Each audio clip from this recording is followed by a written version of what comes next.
What's going on, guys, and welcome to Who to Sign For. Now in this series I'm giving you my recommendations on what players to sign for a specific team in career mode, but before we go on I will say that the signings you'll see aren't designed to be realistic and that the player ratings and potentials may vary depending on what database you're using and how the players perform for you during the season. You don't have to follow all the tips. This is really just a set of guidelines to give you a hand if you're stuck for ideas and want some suggestions on what players you could sign for a certain club. This is mainly aimed at those of you out there who may be new to the game and just want some help, or for those of you out there who may be stuck for ideas on what players you could sign for a specific team in career mode. So today, guys, we are going to take a look at Bayern Munich as Who to Sign For does return today. Now, of course, my last team was Manchester City. The team before that was Juventus. So I thought, why not go back out into a European league, or I should say a foreign league for me, and take a look at a side from Germany, as I haven't done a German team so far in the series. And also as well, I don't think I did Bayern Munich last year. I don't think I did Bayern Munich in the Who to Sign For series, so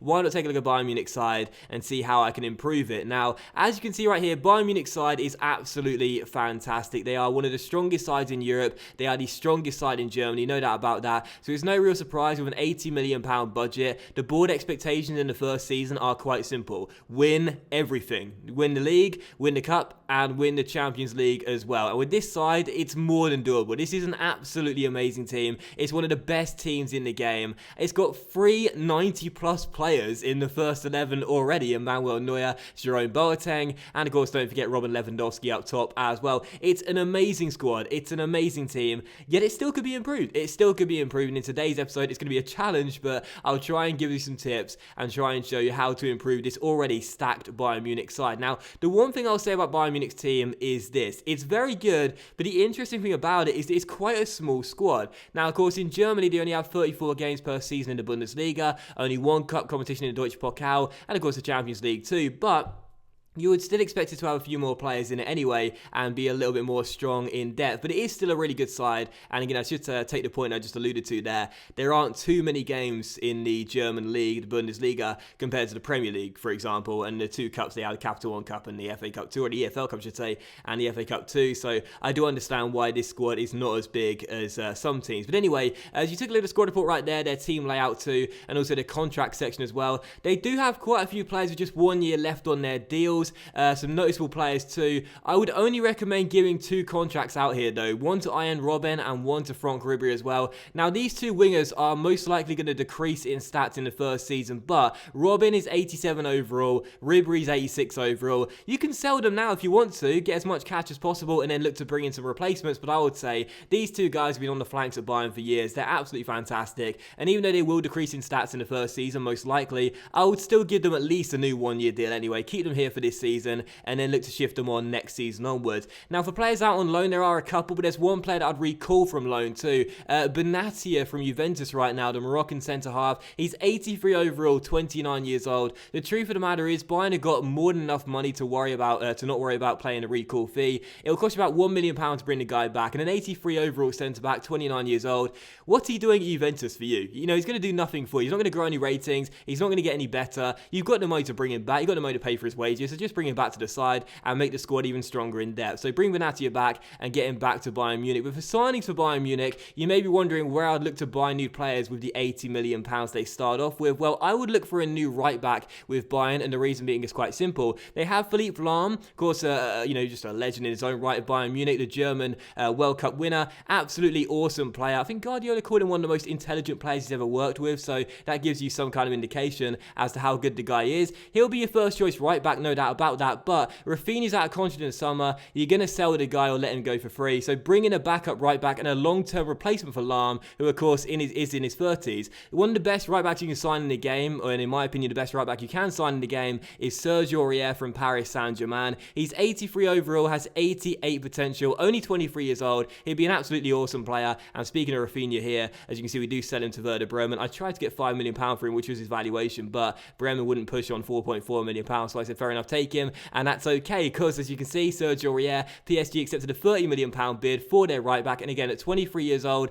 83 overall, 88 potential, the guy is your long-term replacement for Philippe Lahm. He's a really, really awesome player already. He'll be on the bench for you, but again, you've got your long-term replacement for Lahm already sewn up with Aurier, and for £30 million, yes, it is £6.5 million over his valuation, but he can get to 88 overall at his peak, and possibly even exceed that with game time and training as well, in good form too. He'll be worth more than £30 million when he hits his peak. He'll be an awesome signing. And again, Rafinha goes as well for about £4.4 to £5 million. It's like, you know, you're getting rid of one right back who you're not going to use that much anyway and was going to leave for free, and bringing in a better right back, 7 years younger, 4 ratings higher, I think it is, and more potential as well. So it just makes sense, really. Sell Rafinha, bring in Sergio Aurier. He's your new backup right back. And again, when you look at his stats right now, for most teams in Europe and for most teams in the world, he'd be a first choice right back already. But for Bayern, with Lahm's brilliance already in the right back role, he'll be an understudy for Philippe Lahm, and what a player to have in your arsenal on the bench. A solid player, and a really awesome signing for you. So sell Rafinha, bring in Sergio Aurier. That's the first piece of business I'd recommend for a Bayern Munich career mode. Now, the second signing I would make would also be another player coming from Paris Saint-Germain to a raid in the French club right now. Marco Verratti, the Italian central midfielder / central defensive midfielder, 85 overall, 23 years old like Sergio Aurier, and he has 90 potential as well, so 5 on his growth. This guy is an absolutely fantastic player, and he'd be a brilliant signing. Now, you may be sitting there thinking, hang on a minute, whoa, Nelly. Why sign Marco Verratti, right? You got Renato Sanchez, one of the best young midfielders in the world. You got Kimmich right now, who's really proving himself this season as a really good young talent. You got a couple of great CMs already. Why bring in Marco Verratti? Well, Xabi Alonso is out of contract in the summer. You're going to sell the guy, and if you don't want to throw Sanchez or Kimmich in the first team straight away, well, you're not going to say no to this guy, are you? 85 overall, so already better than Xabi Alonso, 1 rating higher, and also 11 years younger. And with 90 potential, he'd be an absolutely amazing player to play alongside Thiago in your central midfield position, and the other player whose name is escaping me for some strange reason. I can't remember who's the other player in their midfield trio right now, but I'm sure we'll find out soon enough. But anyway, as you can see right here, PSG weren't going to budge on Verratti, it seems, until they got £72 million, as also Hoffenheim came for Badstuber as well. Another player I'd recommend selling with his contract up come the end of the year. But I managed to negotiate a £47.5 million deal with the Italian, and again, Marco Verratti will just be an absolutely amazing player because he's got really great stats, he's got high work rate as well, and he'll slot in so well to this Bayern Munich team with the stats he has. And again, don't forget, he's already 1 rating higher than Xabi Alonso, who, as you see here, we managed to sell him to Real Madrid as he goes back to Spain to the Bernabeu. He's 1 rating higher than Alonso already, and he's 11 years younger. He's got 90 potential, which means he'll be one of the best players in the world when he hits his full peak. He's just an absolutely amazing player, and for £47.5 million, yes, it's quite expensive. It's over half the budget you were given at the start of the season, but he's worth it. He really is worth it. You know, you get what you pay for, essentially, and Verratti, what you're getting is an absolutely amazing midfielder, simple as that. So bring in Verratti if you can. Again, we managed to negotiate a deal of £47.5 million. It is £10 million over his valuation, but I think it'd be worth every single penny, as Badstuber also got sold for Hoffenheim there. Another deal I'd recommend is Badstuber was out of contract in the summer, and of course, when you bring back Benatia, he would be your 5th choice centre-back, and simply put, you don't need him. And speaking of Benatia, how about this? Now, of course, I said recall this guy from Juventus because it's quite simple. He's doing nothing out there for you. You may as well get him back in your side. Now, you can either use this guy as your 4th choice centre-back behind Boateng, Hummels, Javi Martinez as well, or you can look to sell him, as Arsenal put in a bid here, and we asked for around £27 million. And the reason being is quite simple. At 4th choice centre-back, he's not going to get that much game time. It might be a good idea to cash in on him before his stats start to decrease and his valuation begins to depreciate. So I think that would be a good move there, as Alonso does get sold to Real Madrid there for £6.5 million. I think it would be a good move to sell Benatia or keep him as a 4th choice centre-back. The choice is yours, but I would personally recommend doing the former. But anyway, we did sign Verratti. Again, there are his stats right there. Oh, Vidal was the other guy. I knew it was, I couldn't remember. So you got Vidal, you got Verratti, and you got Thiago as well. This guy slots in alongside the two of them. All 3 of those guys can play in that defensive midfield position. It's up to you which one you want to play there. I would personally recommend Vidal or Verratti and keep Thiago as a natural CM. It's up to you. But again, Verratti just complements that position so well. He's a really awesome central midfielder, and the fact he can play a little bit deeper is great as well. So an ideal signing for Bayern Munich, that one. And for £47.5 million, I would certainly take it. How did I forget Arturo Vidal? I love the guy, I really do. But anyway, as for new signings with Bayern Munich, there's more to come. As you could see, I put in a bid for Ayhan Iheanacho there as well. Of course, they have Lewandowski. Muller's on their bench as well, even though listed as a CF, can play a striker too. But I wouldn't mind a new striker for Bayern Munich, and Iheanacho would be an absolutely amazing signing with 89 potential, and more on him in just a moment's time. But anyway, Arsenal came back to us regarding Benatia, £24.5 million. That's £9.5 million over his valuation, and at 29 years old, 83 overall. Remember, this guy was at Juventus doing nothing for you. You pay £1 million to bring him back, and then you sell him for £24.5 million. It just makes perfect sense, really. And again, it's a fourth choice centre-back. You can keep him if you want, but the truth of the matter is he's not going to get much game time. I'll cash in on him and then look to spend the funds elsewhere. So for Iheanacho, City rejected our initial bid of £8 million. We upped it to £10 million.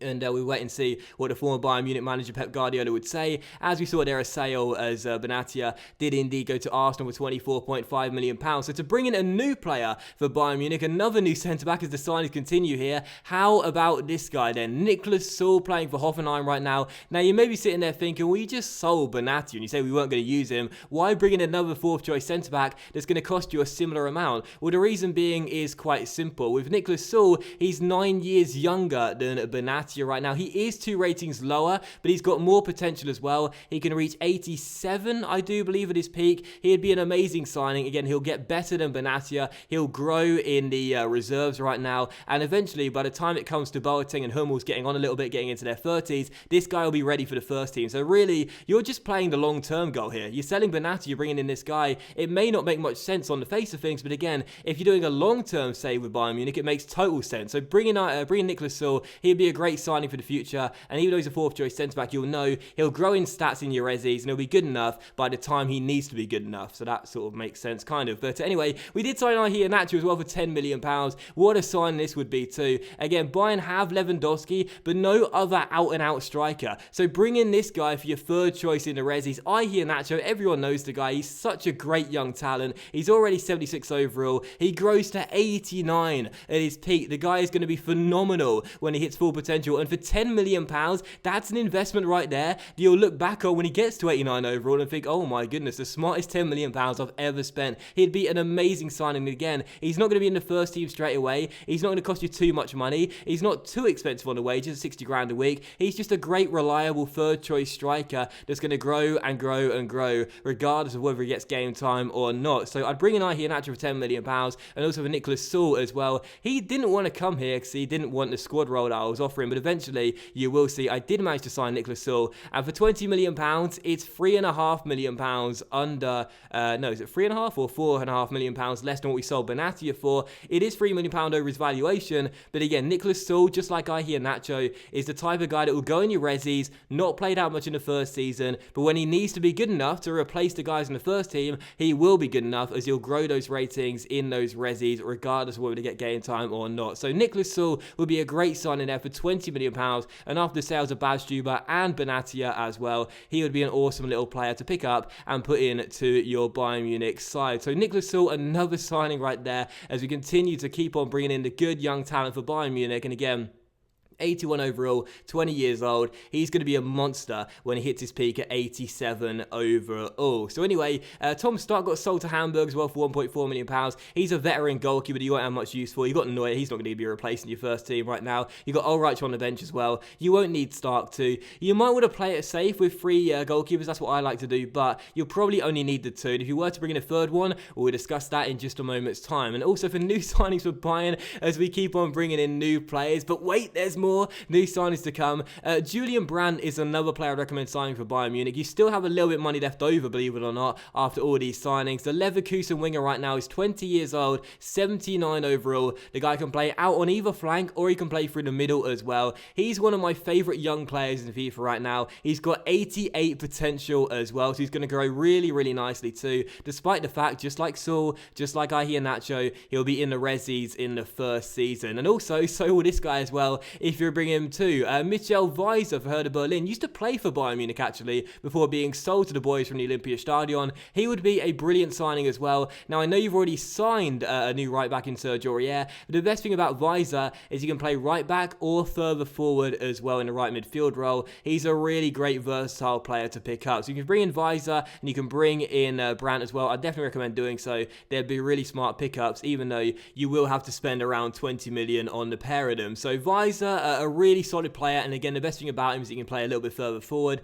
as well as in the right back role as well. And again, for Julian Brandt, they rejected that bid as well. He wanted £24 million for the youngster. The guy can play out wide and also through the middle as well. It's good to get some versatile players in your squad, and these two players can play in different positions, which can come in really, really handy when you have some injury problems or suspension problems, or just loads of fixtures coming in quick succession, and you need to play players all over the place. But anyway, as you can see, we have bids here for Green as well. Julian Green, the American, also out contract in the summer. I'd let him go as well. He didn't have too much potential. And also Felix Gutzer as well, the brother of Mario Gutzer. He's only 18 years old, but at 59 overall, with not much potential. I'd let him go as well. Another player with his contract out in the summer, I'd let him go. And then again, as you can see here, Berlin and also Leverkusen accepted our bids here for Brandt and also Weiser as well. You'd have to spend a minimum, I should say, of £20 million on the pair of them. We had to spend, I think it was £27 million on the pair, which is a little expensive for these two, £27.5 million even, which is a little bit expensive for two players who aren't 80 plus each overall at the moment. But again,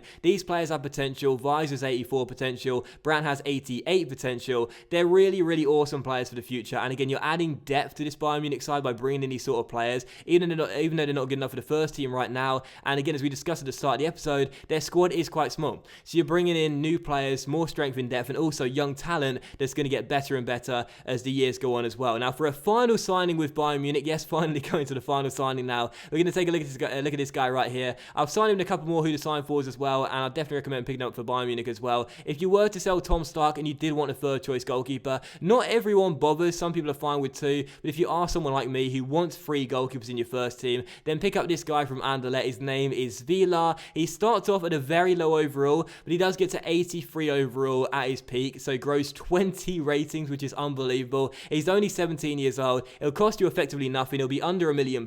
We agreed a deal of £750,000 for the guy, and also his wages are very cheap as well, only 2.1 grand a week. On a 5-year deal, the guy's going to get better and better, barely play, if at all, in the first 5 years, but again, he's going to get better and better, and eventually will be worth something in the future, even if he's just a player you sell on for a profit when the years go on. So I'll pick up Svila for your third choice goalkeeper anyway, and also Weiser and Brandt as well, for a combined total of £27.5 million.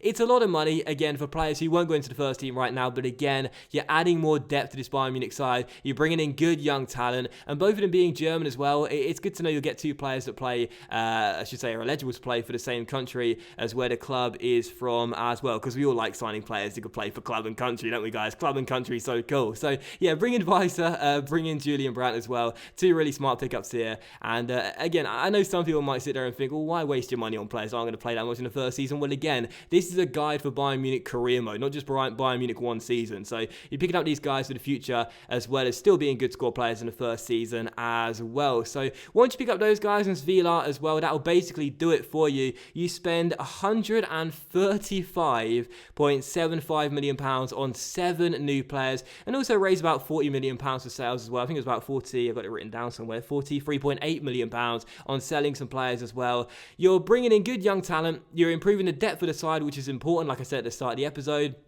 And also, you're bringing in at least one new player for the first team as well, in Marco Verratti. It's just a really, really solid side, this Bayern Munich one, but it can get better, and I do believe with the signings you'll make here, and the sales as well, it does make this side better, at least in my opinion. It looks far better than before, because there's more depth to it, because there's more young talent, because you shipped on some Deadwood too. It's a really strong side, and again, this team right now can dominate German football already. Now you've made those signings, it's definitely going to dominate German football, and also can really begin to start making a mark in the Champions League on a regular basis as well. So again, 7 new players come in, it's £135 million, it's a lot of money, but I really do believe all the signings will turn out to be really, really beneficial for you, not just in the first season, but for many years to come. So of course, don't forget, when we end who to sign for, we simulate to the end of the season and see how the club would get on without my help. As you can see, they were supposed to win all 3 trophies in the first season, so win the league, the Bundesliga, win the cup, the Deutsche Pokal, and win the Champions League as well. Well, they did win the Bundesliga. They finished 8 points clear of Borussia Dortmund in second place, so another Bundesliga title wrapped up for Bayern Munich.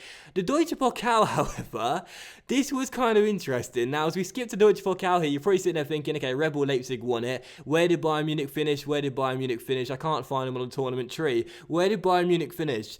Well, this was kind of embarrassing, but with Bayern Munich, I failed to even get them into the tournament tree because they were knocked out of the first round they entered by SV Sandhausen. let's just say SV Sandhausen even. So if anyone knows anything about that club, please tell me how they're able to knock out Bayern Munich. That's pretty embarrassing. However, they did win the Champions League. They beat Juventus by 2-0 to win their first Champions League since the one against Dortmund at Wembley a few years ago. So it's a League and Champions League double for Bayern Munich in the first season. And to be honest, despite the embarrassing failure, I can't even say embarrassing failure, despite the humiliating failure in the first season in the Cup, I would still say that that's a good season. That's a good first season. That's a good debut year. A League and Champions League double. Yes, of course, the Deutsche Pokal, I know they were supposed to win it, and the fact they went out in round 2, I gotta be honest, when I looked at that for the first time, I was like, okay, where are Bayern Munich on the tournament tree? I can't find them. This is going to be quite worrying for me to show this on YouTube, but it's true. It's an embarrassing failure, but I still think that a League and European double is pretty successful. You know, in my opinion, at least in my opinion, even the Deutsche Pokal is a failure. I still think that if you were to ask the Bayern fans whether they would take a Bundesliga and Champions League double this season, I think they would definitely take it. So yes, the Cup's a failure. I'm not going to hide it from you. I'll be honest, it's a complete failure, and I'm surprised after the simulation ended, they didn't even get into the round 3. But either way, I would still say with the side setup as it is right now, it's got so much talent. It's got so much great young talent coming through, so much good quality in the first team as well. This is an amazing Bayern Munich team. You're going to dominate German football, maybe not in the Cup, but certainly in the Bundesliga for many, many years to come. And also in the European competitions as well, in the Champions League, you'll be a regular in the semi-finals and the finals, and I'm almost certain you'll win multiple Champions League trophies throughout your career with Bayern Munich. With this type of team, with the young talent coming through, you've got an amazing squad set up for the future, as well as straight away right now as well. But that will end this episode of Who to Sign For, guys, so a big thank you for watching. I really hope you have enjoyed it. If you have enjoyed this episode, then please do leave a like. Likes are, of course, much appreciated, and they really help the channel grow as well. Much love to you all, and don't forget to leave me a comment and tell me what team you want to see next in the Who to Sign For series. So thank you for watching this episode. Please leave a like if you did enjoy it. Don't forget to comment the next team, and I'll see you for the next episode of Who to Sign For very soon, where hopefully we'll do better in the Cup objective, because that was embarrassing.